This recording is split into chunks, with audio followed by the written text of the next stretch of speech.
Good morning, good evening, good afternoon, Nordville. Welcome back. We're still on the topic of God, which is quite a large topic to cover. It's an eternally large topic. Yes. So we're looking at the concept of present day Judaism, Yes. right?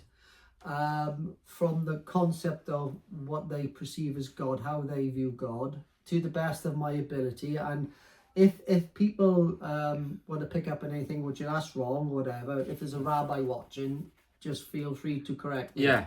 I'm sure I've got any rabbis? No. Not for that I know of. No. Right. Can I make a point about this, John? Go on then. That there's not. I don't think there's anything else out there on the interweb, right, where these ideas are discussed with a Reformed, Conservative, Calvinist, Baptist. Yeah. And with an Arminian. Yeah.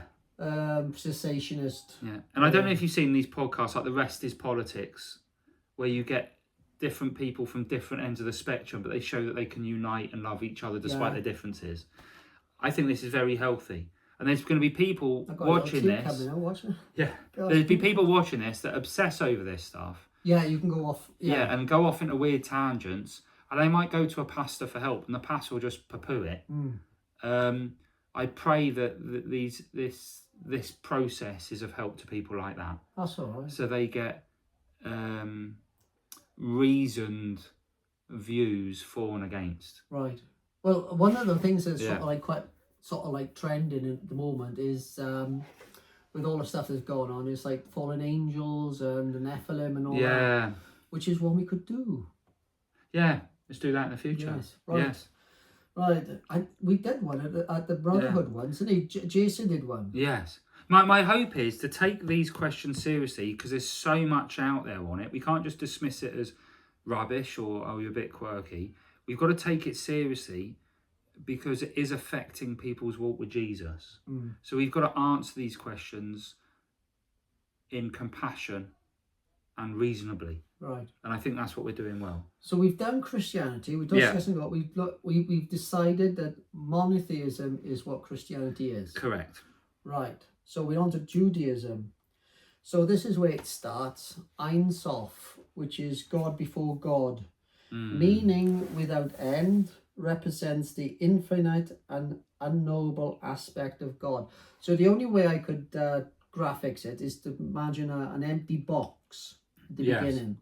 And at the beginning, there was nothing. Okay.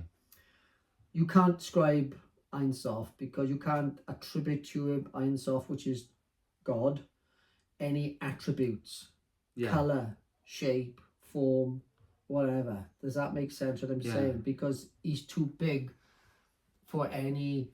Are they saying that he was nothing? In the beginning was nothing? No, in the beginning was Ein Sof, and even the word Ein Sof doesn't describe God. Okay. All right. Okay. God before God. I hope I'm representing it correctly. Yeah. So there's a graphic of the idea of the first creation. Obviously this is by Beer. These circular things are God.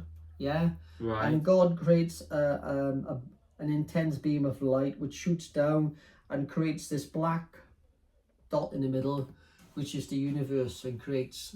So nothingness creates something. Does that make sense? Not a very good analogy, right? But it's the best way I can describe it. You can't really describe Ein Sof, as it were. So that's that. So from there then, Ein Sof, God creates God and God creates light. So you have the universe being created. You're thinking of it a bit like the Big Bang in some ways. So we got that. And then the top part is Ein Sof and the bottom part is the creation part. Yeah? Okay. Because he's forming the universe out of nothingness. Can I ask, in that view, what's his relationship with the universe? Or are you going to get to that? Like, is he embedded within? Like panentheism? Well, this or is he external to it? I'm going to say, I've always believed that I thought that Judaism was monotheism. Yes. But having looked at this now and their relationship to the universe, I'm going to say it's not pantheism, it's the Pantheism. pantheism. Yeah. So, right? Yeah. Which blew me away a bit.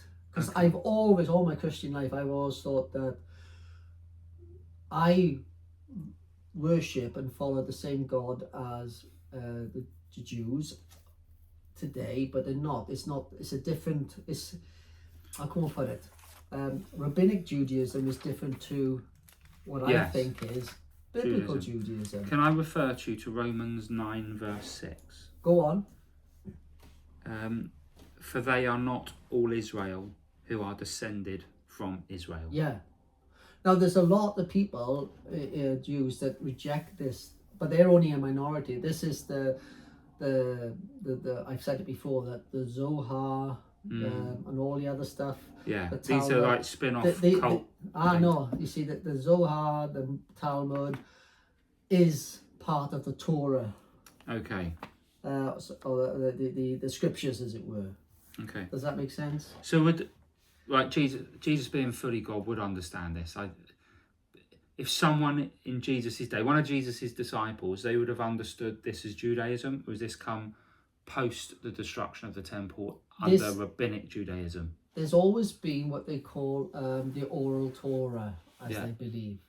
And then the oral Torah got written down, as it were. Yeah? All the sages' stuff recorded, etc. Yeah. And that's where you get the Talmud and all this sort of stuff.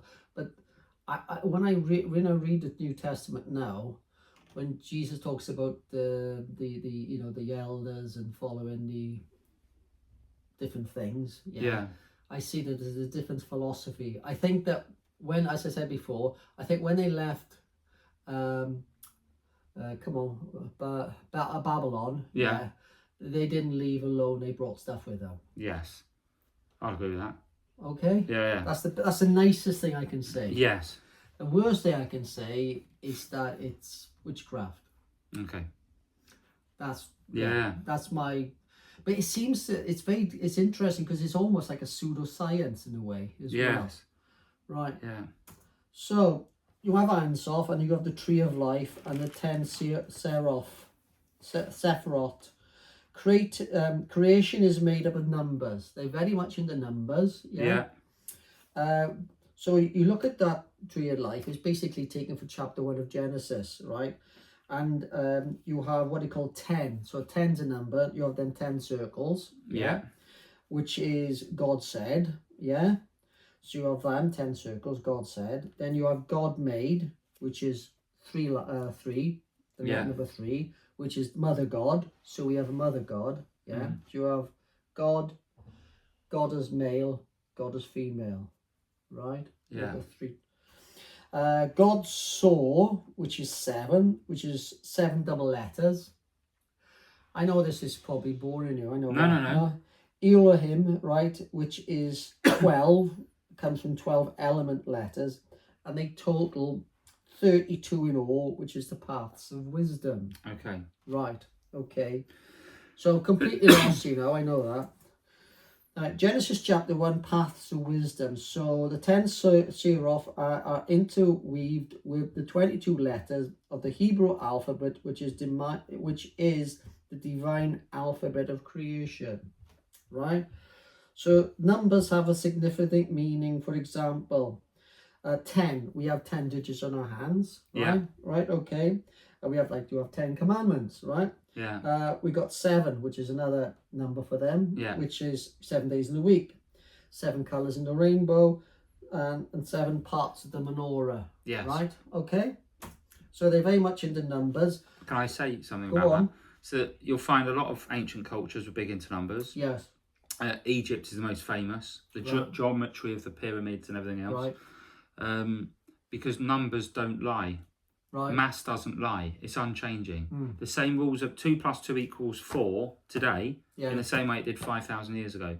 Yes. So as societies were trying to shape and build around objective truth, right, they did it. They built it on the principles of geometry, mathematics, because those are unchanging reality. Yes. So you see it common across all ancient religions. And they see the numbers also relating creation as well. See, like the 7 days, Yeah. blah, blah, blah. Yeah. So you've got like divine path 3, the 3 dimensions of space and length, width and height, which together define the position and the extent of objects in the physical universe. So it's as I said, it feels like a pseudoscience. But there is truth to it in that numbers don't change and how maths works doesn't change. But when you realise, or when it is revealed to you, that God is a person or is personal, Yeah. then truth is personal. Right. And mass succumbs to the person Jesus Christ, Yeah. who can bend time and space for his will. Well, this is it. They see things, numerology. Is that Yeah, the word? yeah, Like 3, I said, the 3 is an important number, which is 3 is like mother God, as it were. And the universe is primarily composed of key elements: normal matter, dark matter, and dark energy. Yeah. So there is scientific stuff to it. I'm people are probably bored listening to this now. No, there's going to be people on here that love all this stuff and watch spend hours watching it so on we got YouTube. The divine pattern. A cube is 3 dimensions, right? 3 again, yeah.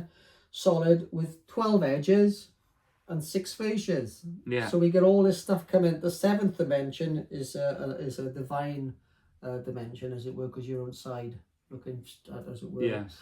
So, right, coming back to this thing, which is the tree of life. Right? Yes. So I've had to boil it down and take it apart. So you've got the 10 seraph, whatever. God said. So these are God said. Yes. Right. So that's the 10 circles, which is God said. Then you've got the horizontal lines on that tree of life. Yeah. Which is Mother God. Right. Okay. God saw. Right. So you've got vertical lines. Elohim, diagonal lines, which are 12 elements, right? Okay. Can you see where all this is coming? Yeah. Yeah, so you've got elements as well, right? So they all come together, and you've got a left-hand side and a right-hand side. Yeah. So these are just the how can one put it?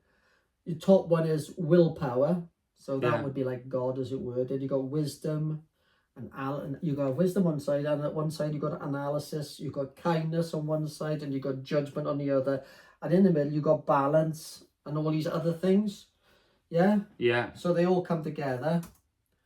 So the question is, right, which one does Judaism comply with? I've always gone along with monotheism, but I think I was wrong. Right. Okay. Well, I'm going to say I was wrong. Right. Based on what I've explored, right, I'm going to say they're down here. Okay.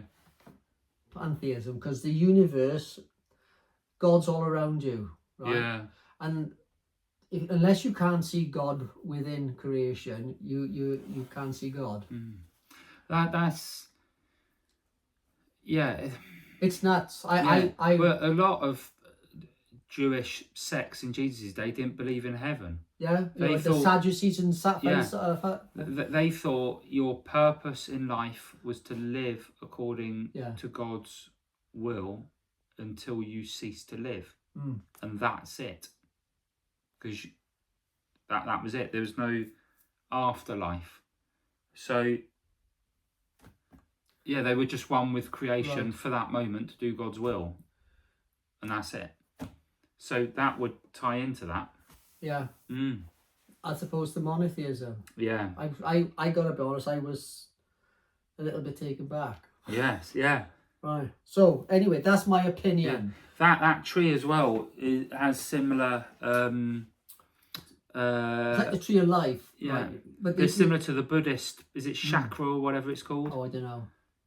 I could be totally wrong on what it's called, but like a lot of yoga comes from spiritual positions in your body, and there's a hierarchy. That's it. And all that stuff. See, in Genesis, we have 2 trees, don't we? Yeah. There's the tree of life. Yeah. And the tree of knowledge. Yes. Right? I might be wrong, right? But I believe they look on Genesis as like having one tree, which is the one I showed you at the beginning, the tree of life. Yeah. Yeah. And through knowledge and understanding and reading the scriptures, yeah, it's all like sort of like you can work your way up. There's the a passage tree of enlightenment. and travel Yeah. enlightenment. Anything that's man up is man made. Mm. That's the golden rule.